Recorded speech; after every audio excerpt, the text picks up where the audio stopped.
आज उस देश के राजनेताओं का दोहरा चरित्र देश की जनता के सामने एक्सपोज करना बहुत जरूरी है। ये लोग बलरामपुर पर नहीं बोलेंगे, ये लोग किसी और जगह हो रही रेपों के ऊपर नहीं बोलेंगे, क्योंकि वहां पर रेप करने वाले एक सिंगल सोर्स वाले हैं, एक संप्रदाय विशेष से आते हैं, और वो संप्रदाय इन लोगों का वोट बैंक है। अगर उनके बारे में बोलेंगे तो इनका वोट बैंक नाराज हो जाएगा, इनके जिज्जे नाराज हो जाएंगे। इसी वजह से ये लोग आज दलित वर्सेस ठाकुर करने की जो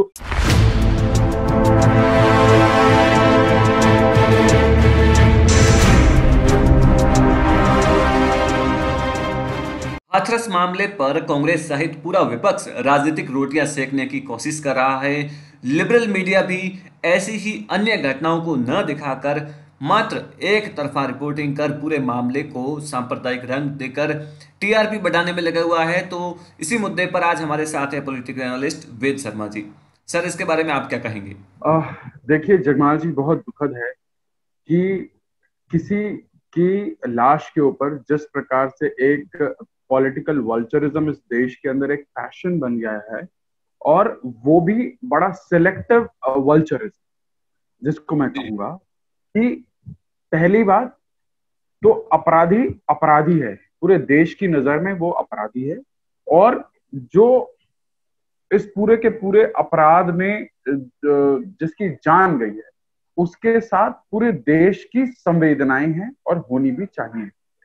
परंतु ये लाश देखते ही नोचने को निकल पड़ने वाले लोग सबसे पहले ये देखते हैं कि अपराध किस प्रदेश में हो रहा है, फिर देखते हैं अपराध करने वाला या अपराध का जो पीड़ित है वो कौन सी जाति या कौन से संप्रदाय से आता है। आज ये जो हाथरस वाली घटना का पीपली लाइव करने का जो प्रयास किया जा रहा है, आज तमाम वीडियोस जो है वायरल हो रही हैं कि मृत्यु से पहले वो जो प्रताड़िता थी उनके तमाम बयानात जो है लीक हो, जो वीडियोस फ्लोट हो रहे हैं, जिसके ऊपर सरकार कार्रवाई कर रही है, और सरकार ने बहुत ही तुरंत प्रभाव से जो है एसआईटी का गठन कर दिया, और अब जो है दोनों पक्षों का नार्को टेस्ट होने की बात की जा रही है। परंतु राजनीतिक वल्चरिज्म कौन कर रहा है? देश का सबसे बड़ा चैनल जो अपने आप को सबसे तेज बताता है, उसके पत्रकार जो है जाकर लोगों को भड़का रहे हैं। उनकी ऑडियो क्लिप जो है, उनकी वीडियोस वायरल हो रही है कि वो कैसे जो है उनको बोल रहे हैं कि जी आप ये बोलिए, आप वो बोलिए, आपको आपके ऊपर दबाव है, ऐसा बोलिए। तो इस प्रकार से देखिए, एक तो परिवार ऑलरेडी बहुत ज्यादा पीड़ित है क्योंकि उनके ऊपर इतना बड़ा दुख का पहाड़ टूटा है। उस प्रकार उसके बाद ये जो राजनीतिक गिद्ध जो है उसकी बोटी बोटी नोचने पर जो उतारू हैं, चाहे वो मीडिया चैनल वाले हों, चाहे वो देश के तमाम राजनेता हों। आज आप जयपुर में हैं और इत्तेफाक से राजस्थान के अंदर कांग्रेस की सरकार है। पिछले 3 दिनों के अंदर 1 दर्जन से अधिक जो है जघन्य रेप की घटनाएं आपके राजस्थान में हो चुकी हैं, और वहां के मुख्यमंत्री पिछले 3 दिनों से ट्विटर के ऊपर जो है रेप को कंपैरिजन कर रहे हैं कि हाथरस का रेप ऐसा और जो है यहाँ का रेप ऐसा। अब हम रेप की ही बात करते हैं, तो जो ऑटोप्सी रिपोर्ट है, ऑटोप्सी रिपोर्ट पर कोई भी दुष्कर्म की पुष्टि नहीं हो रही है। उसके साथ साथ वहां की सरकार ने जो है उस मृत जो भी उनका जो है विसरा सिक्योर कर लिया है, और सरकार हर प्रकार का जो है उस पीड़ित परिवार को न्याय देने की बात कर रहा है। और योगी जी ने अपने पूरे के पूरे कार्यकाल में न्याय देने की तमाम मिसालें कायम करी हैं।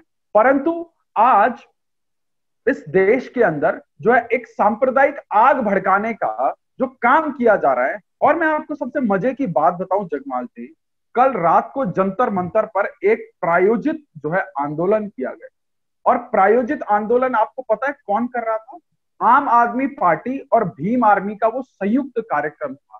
और जिस निर्भया के अपराधियों की फांसी रोकने में उस आम आदमी पार्टी ने तमाम कोशिशें कर ली। अभी जिस एमनेस्टी इंटरनेशनल की बात हो रही थी, जिसके ऊपर अभी 3 दिन पहले देश की सरकार ने बैन लगाया है, वो एमनेस्टी इंटरनेशनल जो है वो निर्भया के गुनहगारों को फांसी नहीं दिलवाना चाहती।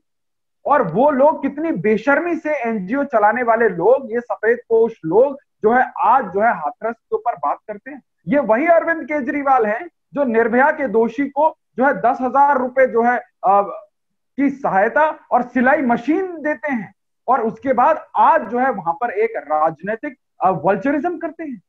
ये बहुत ज्यादा ये राजनीतिक अनैतिकता की जो पराकाष्ठा इस देश में हो गई है। आपको इसका मैं कारण बताता हूं।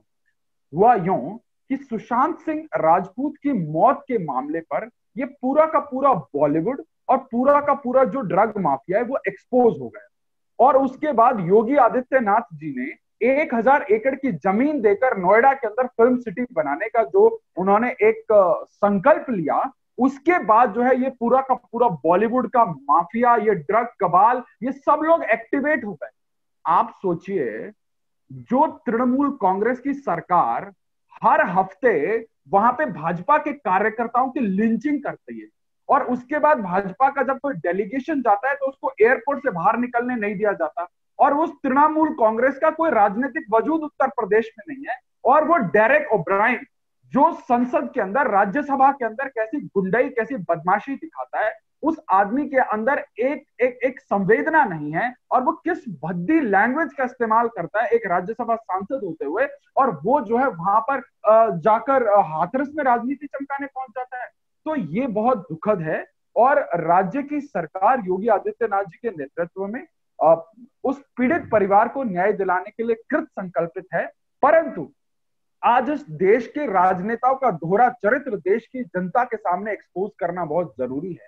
ये लोग बलरामपुर पर नहीं बोलेंगे, ये लोग किसी और जगह हो रही रेपों के ऊपर नहीं बोलेंगे, क्योंकि वहां पर रेप करने वाले एक सिंगल सोर्स वाले हैं, एक संप्रदाय विशेष से आते हैं, और वो संप्रदाय इन लोगों का वोट बैंक है। अगर उनके बारे में बोलेंगे तो इनका वोट बैंक नाराज हो जाएगा, इनके जिज्जे नाराज हो जाएंगे। इसी वजह से ये लोग आज दलित वर्सेस ठाकुर करने की जो आप अभी मैं एक रवीश कुमार का वीडियो देख रहा था, जिसमें कोई एक मुस्लिम अभियुक्त था एक केस में, तो उसमें रवीश कुमार बोलते हैं कि अभियुक्त तो अभियुक्त होता है, अपराधी तो अपराधी होता है, उसको जो है हिंदू मुसलमान नहीं करना चाहिए।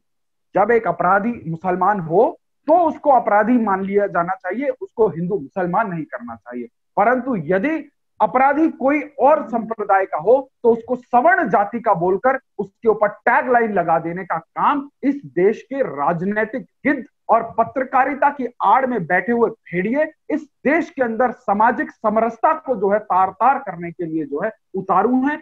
अभी मैं एक पत्रकार का ट्वीट पढ़ रहा था, बताया जाता है कि वो बहुत बड़ा, बहुत सीनियर पत्रकार है। वो लिखता है कि ये जो रेप की घटना हुई है हाथरस की, ये प्रियंका गांधी के लिए जो है बहुत बड़ा वरदान है, और ये जो है उनको राजनीतिक नई ऊंचाइयों पर ले जाएगा।